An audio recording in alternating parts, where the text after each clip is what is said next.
You know, it's a huge blessing of Allah subhanahu wa ta'ala that He's enabled us to witness yet another Friday. A day of huge blessing, an immense blessing. And we know, and we have heard many times in khataras and talks and lectures and khutbahs about the blessings of this day.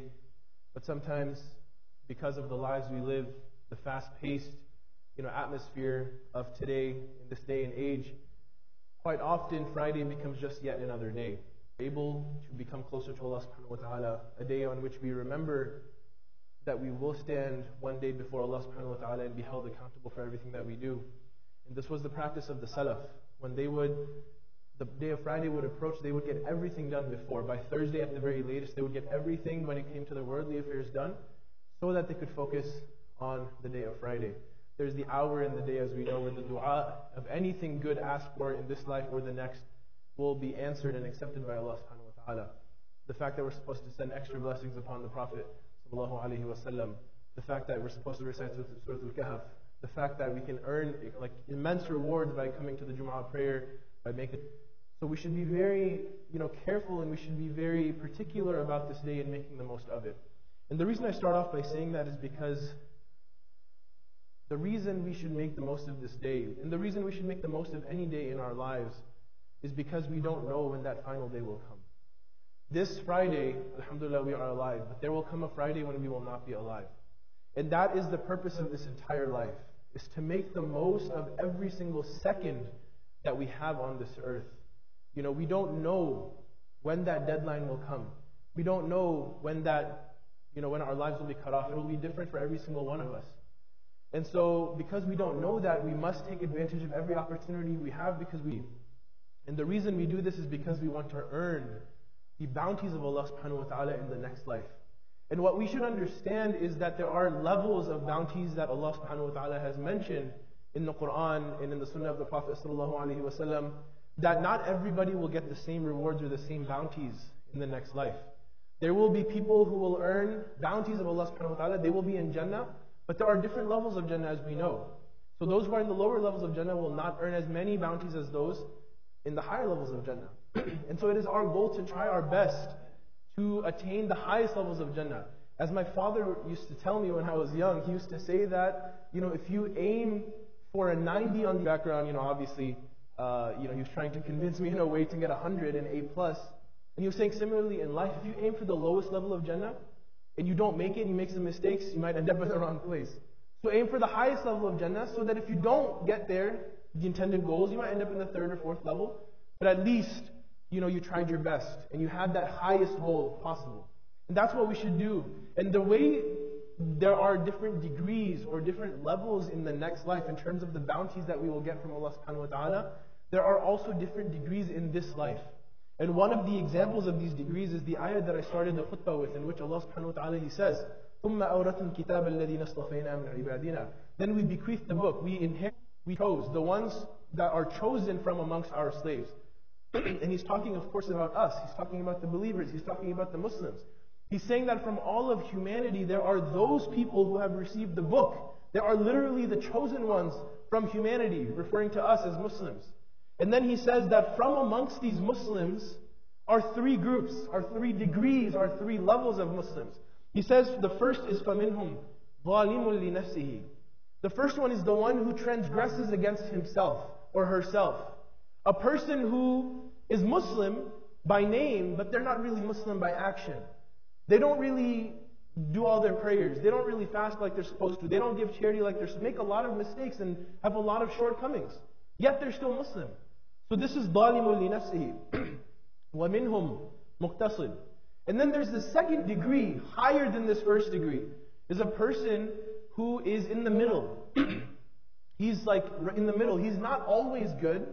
He's not always attaining goodness, but he's not always bad either, right? He's trying his best, or she's trying her best, and here and there may be a slip up once in a while, right? Periodically, they slip up, they commit sins. Sometimes they go back to the same sins that they ask forgiveness from, right? So this person is kind of in the middle.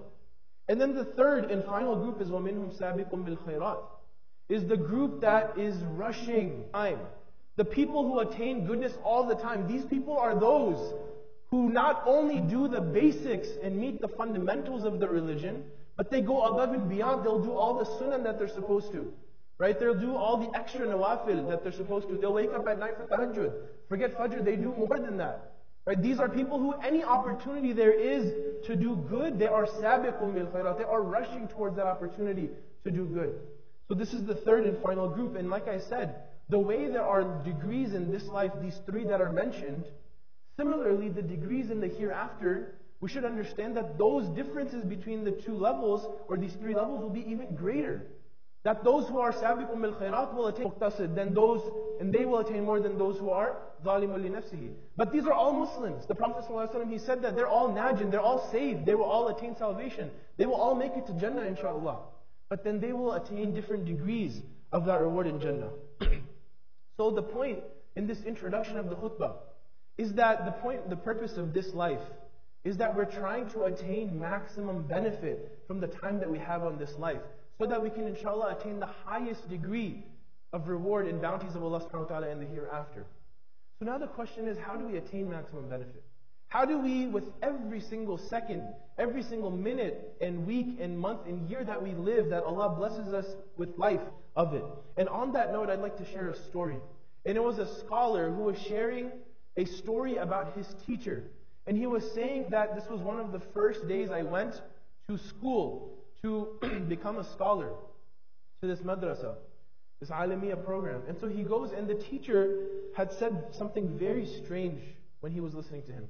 He said that there are people in this school who will attain everything they need to attain in 2 days. And there are people who will not attain everything they need to even in the whole time that they're here. So the student, the scholar who's narrating this story or relating this story, says he was very confused.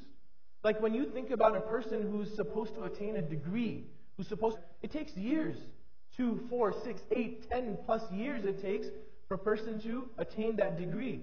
Yet, the scholar, his teacher, he said that there are people who will attain what they need to in just a couple of days. And so this, the person relating the story, he was confused, and he went back and he reflected and he thought about this, and then he went back to his teacher because he wasn't able to figure out what this meant. So he went back to his teacher and he said, "Can you explain this? I'm not able to understand." And the teacher explained that this is an analogy. That there are some people, a rare few amount of people, who are able to make more of their time than the average person in school. So much so that in a couple of days, they 4, 6, 8 years in this madrasa. And similarly, the analogy was for human beings in this life. There are some human beings that in one day can attain more reward and more benefit than most average human beings in a month. There are human beings that can attain more reward in a week than the average human being can in their whole life. How is this possible? And so the teacher, he listed 5 things. He said that these people are very few and they're special and they possess special traits and special characteristics. And he said that there are 5 traits and characteristics that these people possess, and these are people who can attain maximum benefit and make the most of what these 5 are. The first is taqwiyat an-niyyati wal-azima. Learning to strengthen our intention and have firm resolve. Notice that he doesn't say making an intention. He says a person who strengthens their intention. Because when it comes to making an intention, this is something that's fundamental. This is something that's basic, that every single one of us should be doing. If you look at most books of hadith, the first hadith is which one? إِنَّمَا الْأَعْمَالُ بِالنِّيَّاتِ. No doubt all actions are by intention, and every person will get for whatever he intended. So with that basic hadith and that fundamental concept in our deen, before we come to Jum'ah, we should be making it just to take a break off from work. Why are we actually here? What's the intention? Because the reward will only be given based on the intention. Why are you praying? Why are you using the bathroom? Why are you eating? Why are you being with your family? These different things, these different actions on a daily basis, there should be good intentions behind them if we would like to attain reward. Even the sleep that we do, as we mentioned in previous khutbahs, can be a means of worship and ibadah if we make the right intention before we sleep. In the next 5, 6, 8 hours, while you're laying there unconscious, are actually means of worship. You're attaining reward every second you're laying there. So the intention is something fundamental. He doesn't say the person who makes intention is one of those who has this special quality. He says rather the person who strengthens his intention. Now let me give you an example, hopefully, or all of us hopefully, made the intention to come to Jum'ah.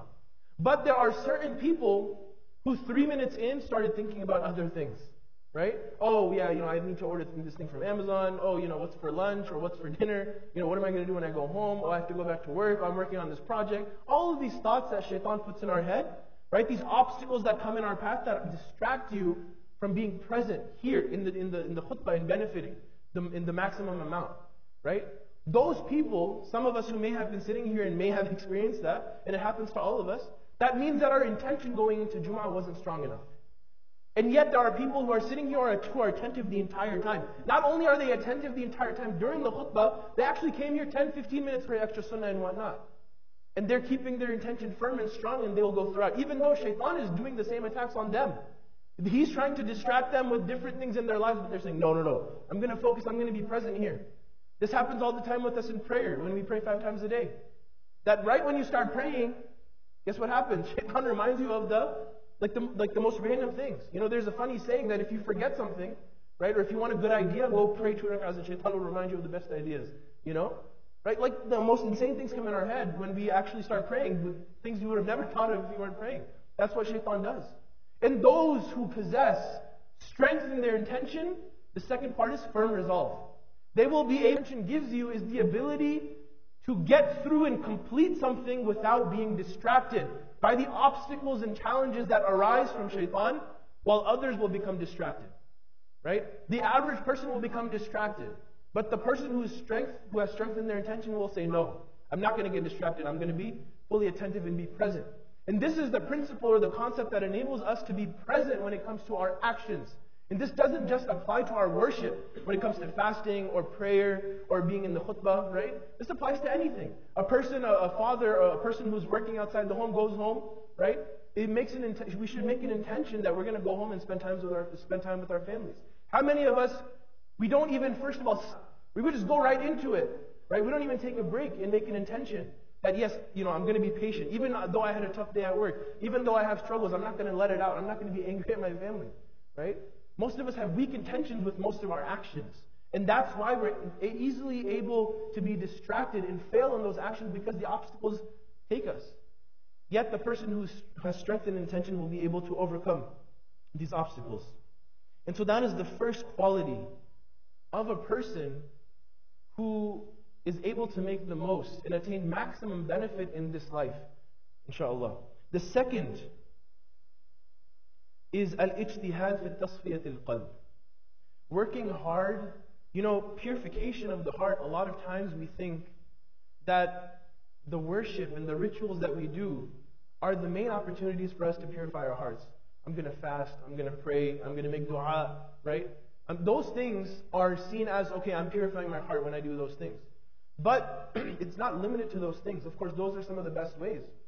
But those are not the actions that we're doing on a common basis, right? We pray for a few minutes a day, right? If you're fasting, of course, that's different. But generally, worship it lasts a few minutes here or there. But purification of the heart truly presents itself when in normal, daily happenings, in incidents. For example, let's say you're driving down the road, and there's a tendency for most of us, especially the men, right? We get really angry when someone cuts us off on the road because it hits our ego, right? And we're like, I'm going to speed up. I'm going to get in the other lane, cut that guy back. What's his reason? But the thing is that's an opportunity for myself and for you to purify your heart. To hold yourself back, to hold your nafs back and say, no, I'm going to remain patient. You're purifying your heart as you do that. When someone comes up to you at work and insults you or says something that you didn't like, or your spouse says something that you didn't like, or your child does something that you could get easily upset about, and yet you hold yourself back. You're patient, you hold your anger back, you don't follow what your nafs is telling you to do and what shaitan is telling you. Every single situation, we are tested, and it's an ability and it's an opportunity for us to purify our hearts. But that requires a level of awareness. Because for most of us, we're just living our days and going by. We're not even thinking about Allah. We're not even thinking about these things. We must be aware, and that goes back to the first. That when you have intention and strength in intention, then you're fully aware and you're present in whatever you're doing. If you, before you got into that car, you said, Ya Allah, I'm going to work for your sake. I'm going to school for your sake. And Ya Allah, make this travel that I do for 20 minutes, 30 minutes a means of worship. a means of ibadah. Then a person who does that, and then they start driving off and say, oh, this is a test. Right? They're aware. Then a person who just goes and just drives like, just everyday thing. It requires a sense of awareness, which will enable us to purify our hearts on a regular basis. So that's numbers 1 and 2. Strengthen intention and firm resolve was number 1. And number 2 was working hard to purify your heart. The third characteristic or trait of those who want to attain maximum benefit in this life is al-istimsaku bit-tawadi'i wa inkisar al-qalb. Is adhere to a state of humility and brokenness of heart. No matter how good you get at strengthening your intention, no matter how good you get in having firm resolve, how good of a Muslim you become, or no matter how great you are at purifying your heart and becoming close to Allah and becoming a good Muslim, the thing is that you must always maintain a state of humility. And this was the best, one of the best characteristics of the Prophet ﷺ. And of course, all of his characteristics were great. But he was the best of people because he was the humblest of people. And he was the humblest of people because he was the best of people. And we see one of the examples is when the Muslims conquered Mecca. The way in the humble state in which the Prophet ﷺ with his head down walked into Mecca. Right? The leader of the people walking as though, he's so humble or something. He walked with humility. Right? And that was the Prophet ﷺ. He was the best of people. How about us? No matter how good we get, we still make mistakes on a daily basis, and we must be humble and adhere to a state of humility. And this was the understanding of the companions as well. Sometimes we think that failure is more difficult than success. We think that when we have success, there's times of ease, but when there's difficulty, or when there's failure, then it's times of difficulty. But the Sahaba understood it differently. They said that when we were tried with defeat, we were able to remain patient. But when we were tried with victory, we were not able to remain patient. Because a person who possesses for Allah and realize that wealth comes from Allah, they have this greater sense of awareness that it's because of Allah and I need help from Allah to help me become more wealthy. But a person who's wealthy and who's been blessed with wealth can easily forget where that wealth came from and could mistakenly give themselves credit. A person who attains any level of status in any aspect of their lives and attains any success in their lives, it's very difficult for a person, and that's how the companions thought as well, that we don't necessarily want success because it's so difficult as a human being to remain humble when we experience success. But when we experience failure, then it's easy for us to be humble, and it's an opportunity for us to be humble as well. And so humility should be seen as a good thing. And we should always give Allah subhanahu wa ta'ala credit for everything that we have and remain humble. No matter how much success we attain in anything, whether it's our wealth or whether it's our health, it's our status, whatever it may be, Allah subhanahu wa ta'ala is the one who deserves credit. And there are many benefits of failure as well. Right? Just more than just being humble. Like we said, it enables you to realize that true success comes from Allah subhanahu wa ta'ala. Another benefit is that you will recognize that you have limits. Right? And in fact, you may have even experienced this yourself, that when you attain success in something, and you forget Allah, and you in fact give credit to yourself, He will remind you by taking that blessing away. And that's a very scary thing. That if we're not appreciative and grateful and humble when it comes to what Allah has given us, then there's a risk, because Allah could take that away to remind us not to forget who actually gave us those things. And the danger is the opposite of humility, which is arrogance, because arrogance blinds. A person who is arrogant, most of the time, doesn't even realize that they're arrogant. How can a person even see what they truly are if they're blind to it? And that's the scariest thing, is a person when they are arrogant. And as we know, the hadith of the Prophet ﷺ, in which he says that a person who has even the smallest bit of arrogance will not attain salvation in the next life. So we must always maintain a state of, with regards to this third point, is that of the mercy of Allah subhanahu wa ta'ala. In that humility has to do with mercy, right? That we want the mercy of Allah subhanahu wa ta'ala, so we're humble, we remain low. And so the mercy of Allah subhanahu wa ta'ala is compared to the rain in the Quran. And just the way the rain comes from the highest places, from the sky, and it comes down and it pours and it bounces off the higher levels of the earth and it settles in the depressions of the land. Similarly, the mercy of Allah subhanahu wa ta'ala is at the lowest point for those who maintain their state of humility. And in fact, that's why the closest that we can possibly become to Allah subhanahu wa ta'ala is when we are making sujood, as we're told. When our head point, it cannot go any lower, that's when we're the closest to Al-A'la, subhanahu rabbi al-A'la, as we say. Right? Glory be to how perfect is the one who is the highest. And yet we're at the lowest. Right? So to be closer to Allah subhanahu wa ta'ala and to attain His mercy, we need to keep ourselves at the lowest point and remain humble in everything that we do.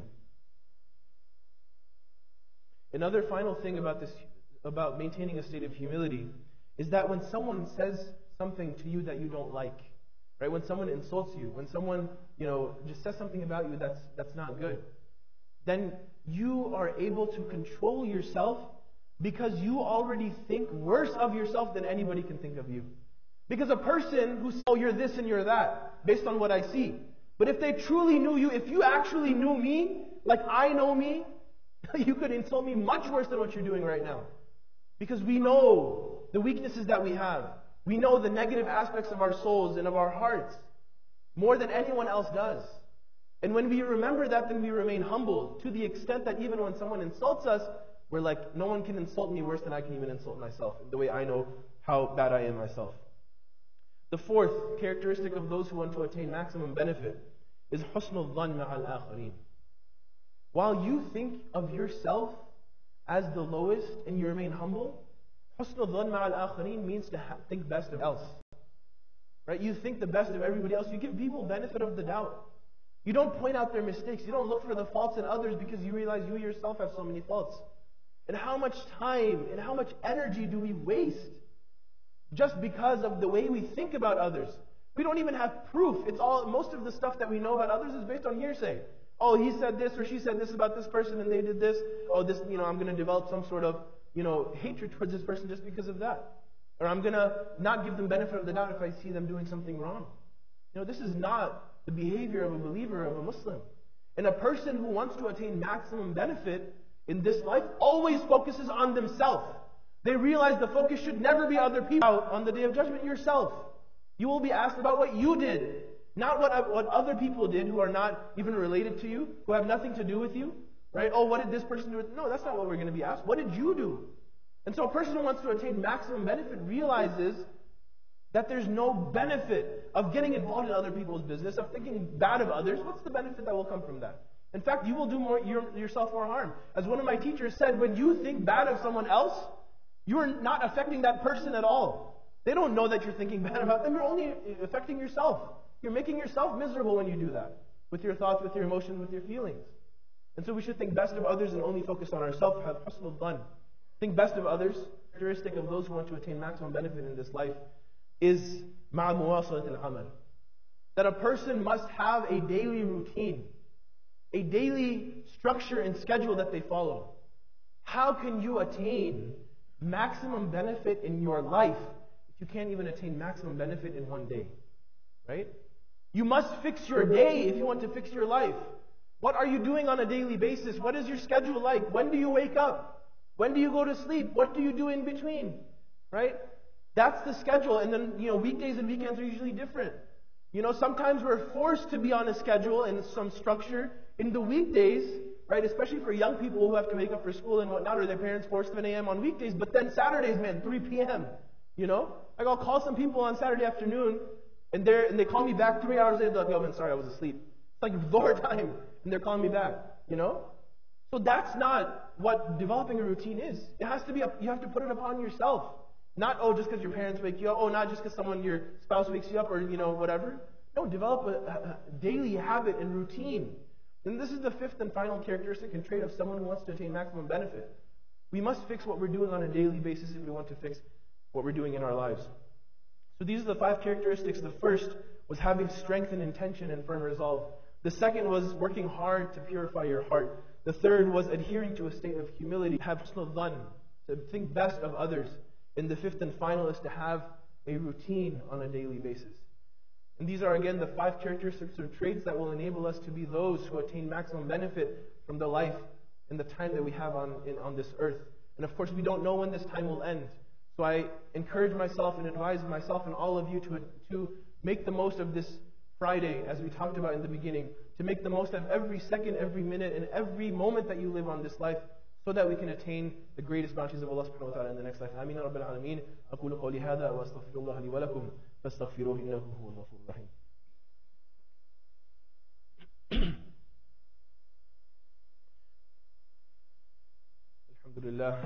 الحمد لله وكفى والصلاة والسلام على عباده الذين اصطفى خصوصا على أفضلهم وخاتم النبيين محمد الأمين وعلى آله وصحبه أجمعين.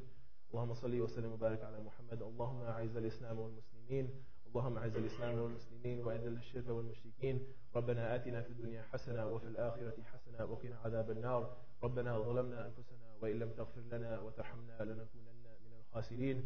ربنا تقبل منا إنك أنت السميع العليم وتب علينا يا مولانا إنك أنت التواب الرحيم. آمين رب العالمين. يقول سبحانه وتعالى في كتابه الكريم بعد أن نقول أعوذ بالله من الشيطان الرجيم: إن الله وملائكته يصلون على النبي اللهم صل على محمد وعلى آل محمد كما صليت على إبراهيم وعلى آل إبراهيم إنك حميد مجيد، وبارك على محمد وعلى آل محمد كما باركت على إبراهيم وعلى آل إبراهيم في العالمين إنك حميد مجيد.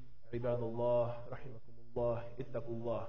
إن الله يأمر بالعدل والإحسان وإيتاء ذي القربى وينهى عن الفحشاء والمنكر والبغي يعظكم لعلكم تذكرون، ولذكر الله أكبر والله يعلم ما تصنعون. أقم الصلاة.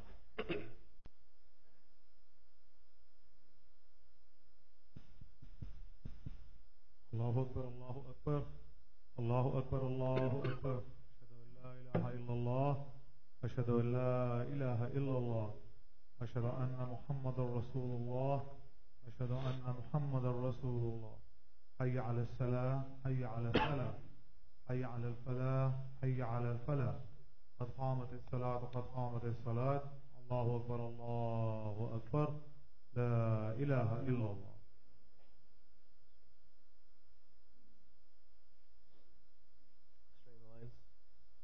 Straighten the lines, fill the gaps. Allahu Akbar.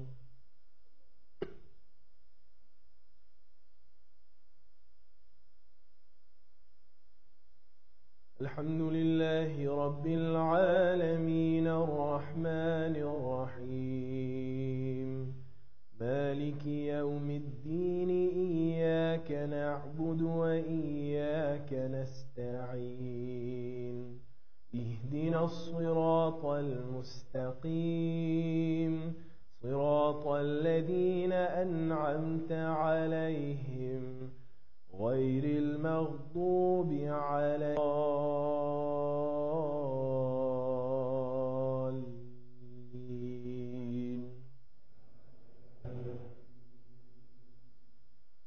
يا أيها الذين آمنوا إذا نودي للصلاة من يوم الجمعة فاسعوا إلى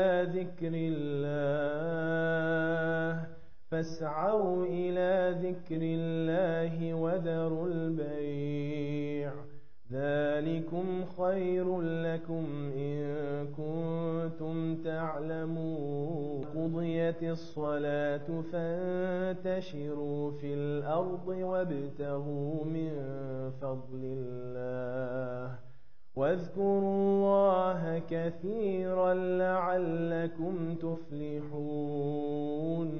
وإذا رأوا تجارة أو لهوا انفضوا إليها وتركوك قائما. قل ما عند الله خير من اللهو ومن التجارة والله خير الرازقين. الله أكبر.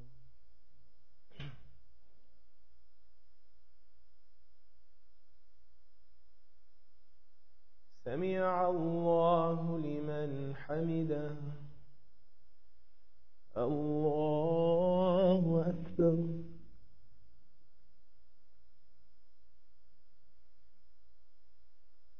الله أكبر.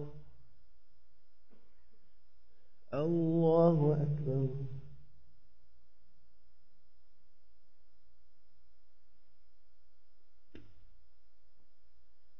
الله الحمد لله رب العالمين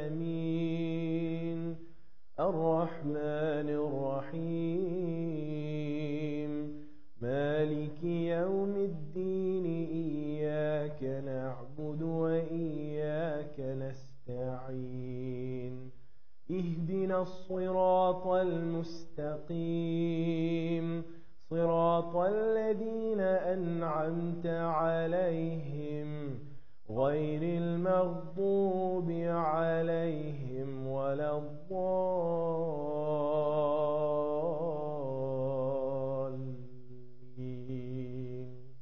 بسم الله الرحمن الرحيم والعصر إن الإنسان لفي خسر إلا الذين آمنوا وعملوا الصالحات وتواصوا بالحق وتواصوا بالصبر.